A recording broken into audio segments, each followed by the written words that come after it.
kababayan, mga Tagalog din kami. Ayaw na namin sumama sa mga Kastila. Mas gusto na namin sumama sa inyo. Mga kasama, sasama na sila sa atin.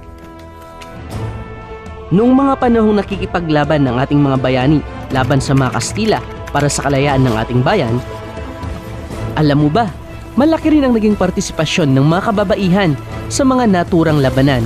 At iyan ang ating aalamin ngayon, kung sino-sino ang mga kababaihan na nagkaroon ng partisipasyon sa digmaan. At kung ano-ano ang kanilang naging kontribusyon para makamit ang kalayaan ng ating bayan.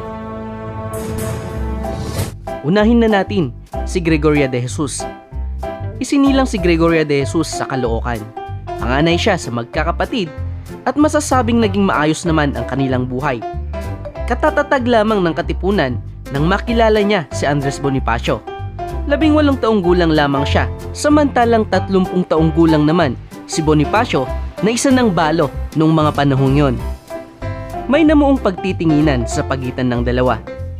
Noong una ay tutol ang ama ng dalaga, pero sa huli, pumayag naman siyang ipakasal ang kanyang anak sa Supremo ng Katipunan.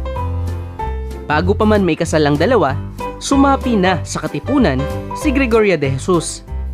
Sa isang pagpupulong ng mga Katipunero, nabuo ang isang sektor na pambabae sa samahan.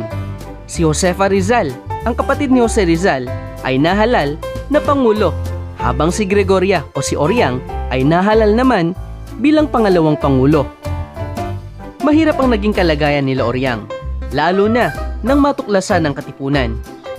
Bilang lakambini ng Katipunan at asawa ng Supremo, siya ang tagapagtago ng mga lihim na dokumento ng samahan.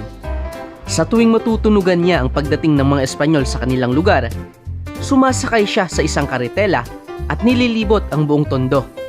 Madalas na inaabot siya ng gutom at hating gabi na kung siya'y uuwi para lamang maiwasan ang mga Kastila.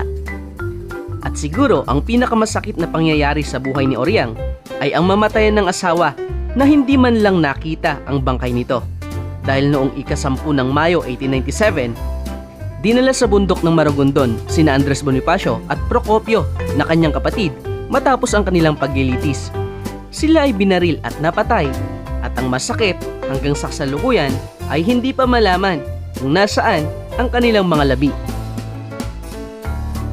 Pag-usapan naman natin ang kabayanihan ni Gliceria Marelia de Villavicencio. Siya ay nagmula sa angkan ng mayamang pamilya mula sa Taal, Batangas. Maaga siyang nagpakasal sa gulang na 19 sa kanyang naging asawa na si Eulalia Villavicencio, na pareho ring nagmula sa mayamang angkan.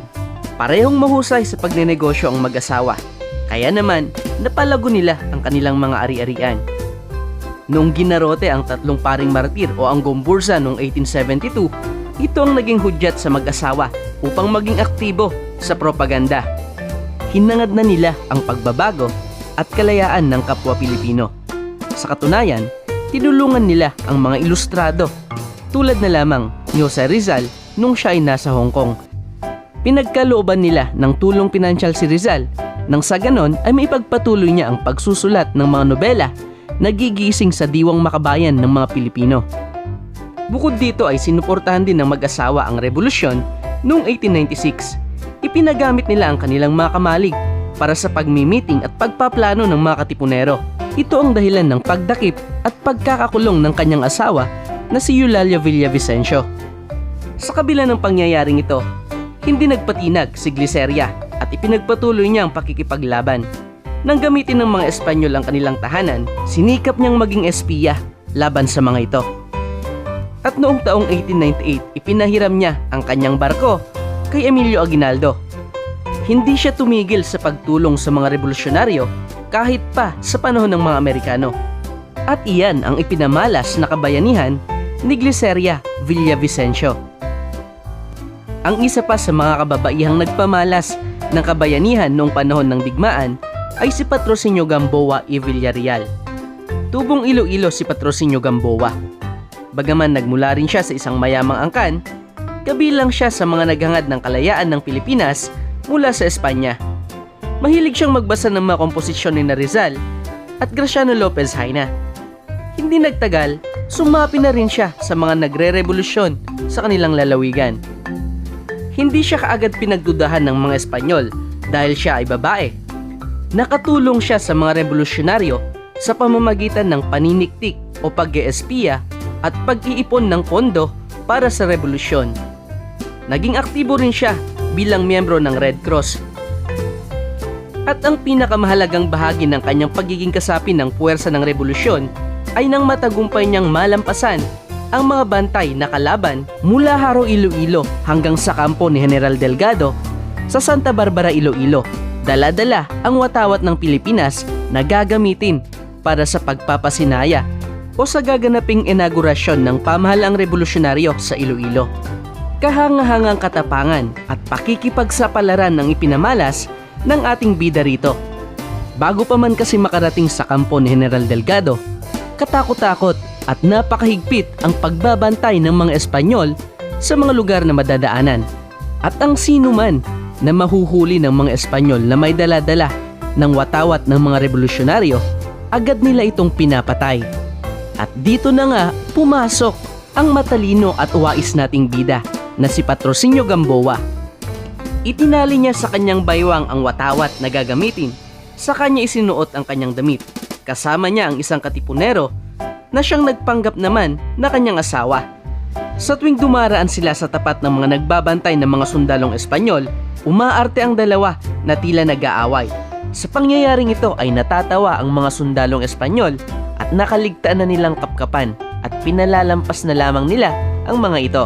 Kaya nadala ang bandila sa kampo.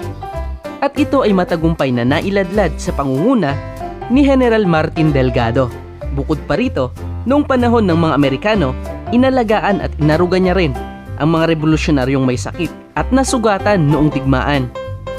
Tunay ngang kahanga-hanga ang kabayanihang ipinamalas ni Patrocinio Gamboa. Ang isa pang Pilipina na nagpamalas ng kabayanihan at katapangan noong panahon ng digmaan ay si Melchora Aquino. Nakilala siya sa bansag o tawag na ina ng katipunan. Sa kabila ng edad na 84, hindi siya nag-atubiling magbigay ng tulong sa mga nasugatang katipunero sa tuwing napapasabak ang mga ito sa mga labanan. At dahil mayroon siyang palayan, naging mainam na kanlungan ng mga revolusyonaryo ang kanyang lugar. Naging mapagbigay siya sa mga revolusyonaryo, lalo na yung mga pangunahing pangangailangan ng mga ito. Noong mga panahong yon ay madalas niya ring nakakausap ang supremo ng katipunan na si Andres Bonifacio. Nang matuklasan ng mga Espanyol ang ginagawa niyang pagtulong sa mga katipunero, siya ay pinadakip at ikinulong. Ipinatapon rin siya sa Guam, kung saan tinanggap siya ng mag-asawang Pilipino. Pinili niyang magtrabaho sa kanila kaysa tumanggap ng libreng tulong.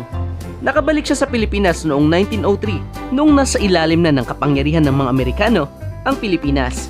At siya ay namatay sa gulang na 107 sa piling ng kanyang mga anak. At iyan ang naging partisipasyon naman ng binansagang ina ng katipunan na walang iba kundi si Melchora Aquino. Pag-usapan naman natin ang kabayanihan ni Teresa Magbanua. Nagmula sa mayamang angkan si Teresa Magbanua na tubong Putotan, Iloilo. At siya ay nag-aral sa isang mahusay na paaralan. Nagtapos siya sa pagkaguro at sandaling nakapagturo. Nang siya ay mag-asawa, ginugol niya ang panahon sa pag-aasikaso ng kanilang asyenda. Dito ay lalong nahasa niya ang kanyang galing sa pangangabayo o pagsakay sa kabayo. Nang sumiklab ang revolusyon, sumanib siya sa kabila ng pagtutol ng kanyang asawa.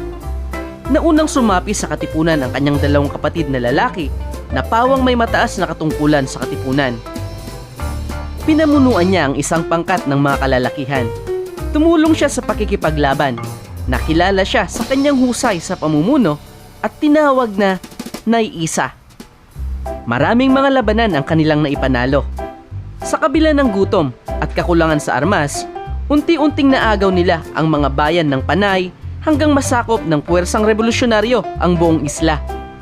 Ipinagpatuloy niya ang pakikipaglaban sa panahon ng mga Amerikano.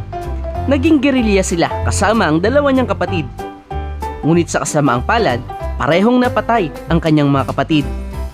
Noong mga panahong nagsisukuan na ang mga general sa mga Amerikano, nilansag niya o binuwag niya ang kanyang pangkat at sa halip na sumuko, lumipat siya sa bayan ng kanyang asawa at namuhay ng tahimik.